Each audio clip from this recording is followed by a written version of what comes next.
ಖಾರ ಬಣ್ಣ ಮತ್ತು ರುಚಿ ಆಚಿ ಚಿಲ್ಲಿ ಪೌಡರ್.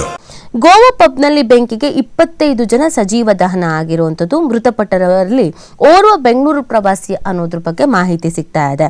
ವಾರಾಂತ್ಯದ ಮೋಜು ಮಸ್ತಿ ವೇಳೆ ಈ ಒಂದು ಅವಘಡ ಸಂಭವಿಸಿರುವಂಥದ್ದು. ವಾರಾಂತ್ಯದಲ್ಲಿ ಕಿಕ್ಕಿರಿದು ತುಂಬಿದ್ದ ಉತ್ತರ ಗೋವಾದ ಹೆಸರಾಂತ ಪಬ್ ಒಂದರಲ್ಲಿ ಶನಿವಾರ ರಾತ್ರಿ ಭೀಕರ ಬೆಂಕಿ ದುರಂತ ಸಂಭವಿಸಿದ್ದು, ಓರ್ವ ಕನ್ನಡಿಗ ಪ್ರವಾಸಿಗ ಸೇರಿದಂತೆ 25 ಮಂದಿ ಮೃತಪಟ್ಟಿದ್ದಾರೆ. ಮೃತ ಕನ್ನಡಿಗರನ್ನ ಬೆಂಗಳೂರು ನಿವಾಸಿ MD ಹುಸೇನ್ ಅವರ ಪುತ್ರ ಇಶಾಕ್ ಅಂತ ಗುರುತಿಸಲಾಗಿದೆ. ಘಟನೆಯಲ್ಲಿ 6 ಮಂದಿ ಗಂಭೀರವಾಗಿ ಗಾಯಗೊಂಡಿದ್ದಾರೆ. ಈ ದುರ್ಘಟನೆಗೆ ಪಬ್ನೊಳಗೆ ಹಚ್ಚಿದಂತ ಎಲೆಕ್ಟ್ರಿಕ್ ಪಟಾಕಿಯೇ ಕಾರಣ ಅಂತ ಪ್ರಾಥಮಿಕ ತನಿಖೆಯಲ್ಲಿ ಬೆಳಕಿಗೆ ಬಂದಿದೆ. ಘಟನೆ ಸಂಬಂಧ ಪಬ್ನ ಮ್ಯಾನೇಜರ್ ಸೇರಿ 4 ಸಿಬ್ಬಂದಿಯನ್ನು ಬಂಧಿಸಲಾಗಿದೆ. ನಿನ್ನೆಲ್ಲ ಇದು ಸುದ್ದಿ ಬರ್ತಾ ಇದ್ದ ಹಾಗೇನೆ ಸಿಲಿಂಡರ್ ಬ್ಲಾಸ್ಟ್ ಅಂತ ಹೇಳ್ತಾ ಇದ್ರು. ಬಟ್ ಪೊಲೀಸರು ಒಪ್ಕೊಂಡಿರಲಿಲ್ಲ.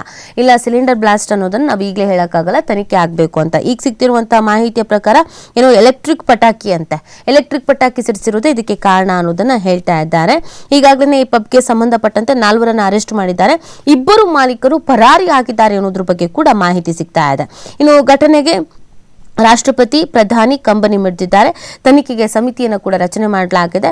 ಇನ್ನು ಇದೇ ಸಂದರ್ಭದಲ್ಲಿ ಅವರಿಗೆಲ್ಲ ಪರಿಹಾರ ಹಣವನ್ನು ಕೂಡ ಘೋಷಣೆ ಮಾಡಲಾಗಿದೆ. ಈಗ ತನಿಖೆ ನಡೀತಾ ಇದೆಯಲ್ಲ, ತನಿಖೆಯಲ್ಲಿ ಇನ್ನೂ ಏನೆಲ್ಲ ಸತ್ಯಾಂಶಗಳು ಹೊರಗೆ ಬರುತ್ತೆ ಅನ್ನೋದನ್ನ ನೋಡಬೇಕಾಗತ್ತೆ.